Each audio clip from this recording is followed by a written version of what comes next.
हरे कृष्णा। जिस समय इस देह में तथा अंतःकरण और इंद्रियों में चेतना और विवेक शक्ति उत्पन्न होती है, उस समय ऐसा जानना चाहिए कि सत्व गुण बढ़ा हुआ है। यदा और तदा इन कालवाचक पदों का तथा विद्यार्थ क्रिया के प्रयोग का क्या भाव है, समझने का विषय है। इनका तथा विद्या क्रिया का प्रयोग करके भगवान ने यह भाव दिखलाया है कि जिस समय से इस लोक में बतलाए हुए लक्षणों का प्रादुर्भाव और उनकी वृद्धि हो, उस समय सत्वगुण की वृद्धि समझनी चाहिए और उस समय मनुष्य को सावधान होकर अपना मन भजन ध्यान में लगाने की चेष्टा करनी चाहिए। तभी सत्वगुण की प्रवृत्ति अधिक समय ठहर सकती है, क्योंकि अपने इस मन में जो भाव है ये भटकता रहता है, एक जगह नहीं टिकता है। कभी अच्छा सोचेगा, कभी बुरा सोचेगा, कभी भक्ति करने का मन होगा, कभी कुछ और करने का मन होगा। तो जब सत्य गुण आप पहचान लीजिए, जब आपको लगे सत्य गुण बढ़ा हुआ हो, तब भागवत भजन में और मन लगाना चाहिए, ताकि ये भाव हमेशा के लिए रहे।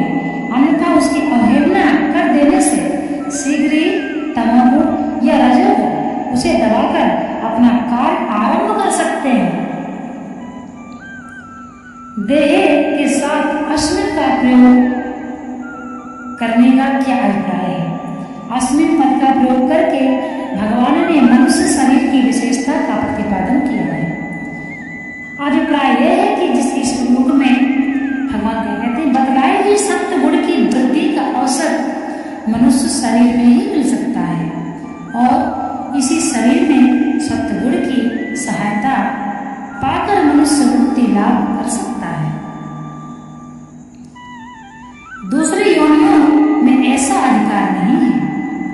शरीर, इंद्रिय और अंतःकरण में प्रकाश और ज्ञान का उत्पन्न होना क्या है? शरीर में चेतना, हल्कापन तथा इंद्रिय और अंतःकरण में निर्मलता और चेतना की अधिकता हो जाना ही प्रकाश का उत्पन्न होना है। अतएव सत्य असत्य तथा कर्तव्य अकर्तव्य का निर्णय करने वाली विवेक शक्ति का जागृत हो जाना, ज्ञान का उत्पन्न होना, जिस समय प्रकाश और ज्ञान इन दोनों का प्रादुर्भाव होता है, उस समय अपने आप ही संसार में वैराग्य होकर मन में उपरति और सुख शांति की बाढ़ सी आ जाती है तथा राग द्वेष, दुख स्वरूप चिंता, भय चंचलता, निद्रा, आलस्य और प्रमाद आदि का अभाव सा हो जाता है।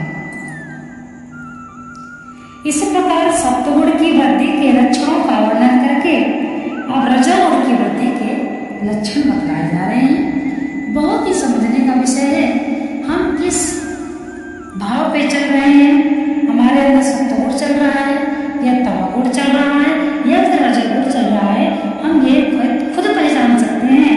और जब हमारे मन में सत्वगुण यदि आपको एहसास होता है, मानो भगवान ही हमारे ऊपर कृपा कर रहे हैं। भगवान कहते हैं, हे अर्जुन, रजोगुण के बढ़ने पर लोभ प्रवृत्ति, स्वार्थ बुद्धि से कर्मों का, सकाम भाव से आरंभ अशांति और विषय भोगों की लालसा, ये सब उत्पन्न होते हैं। लोभ प्रवृत्ति, कर्मों का आरंभ, अशांति और स्प्रिया, इन सब का स्वरूप क्या है?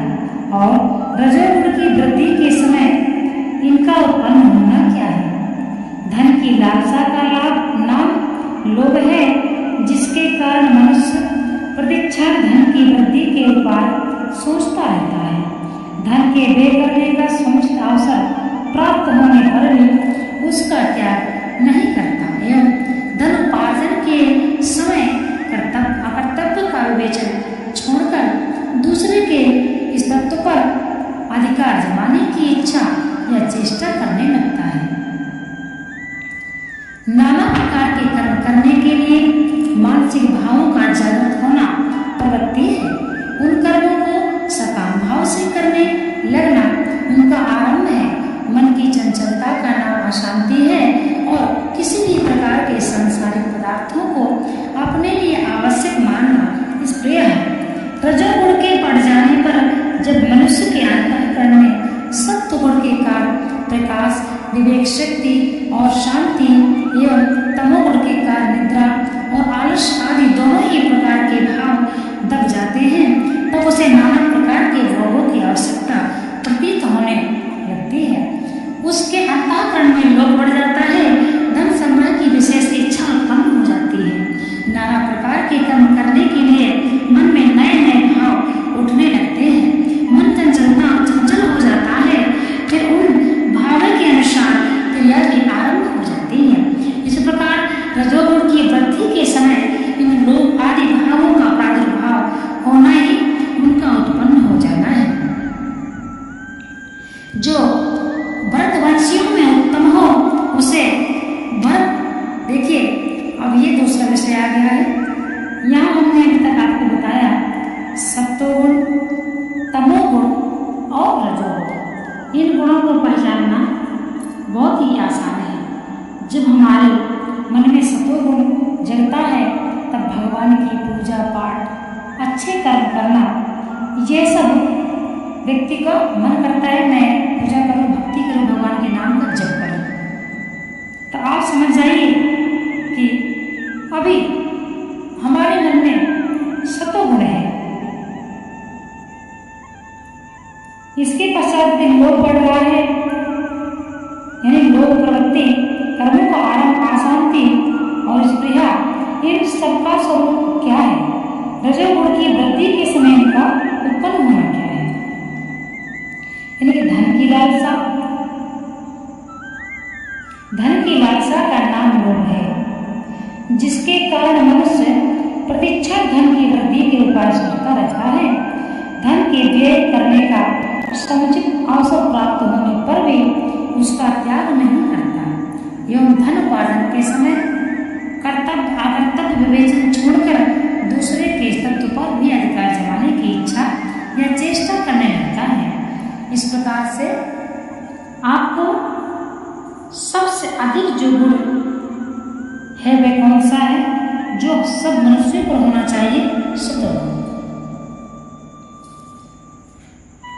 यदि इसी प्रकार से श्रीमद् भागवत गीता समझते गए, सुनते गए, पढ़ते गए और दूसरों को भी सुनाते गए तो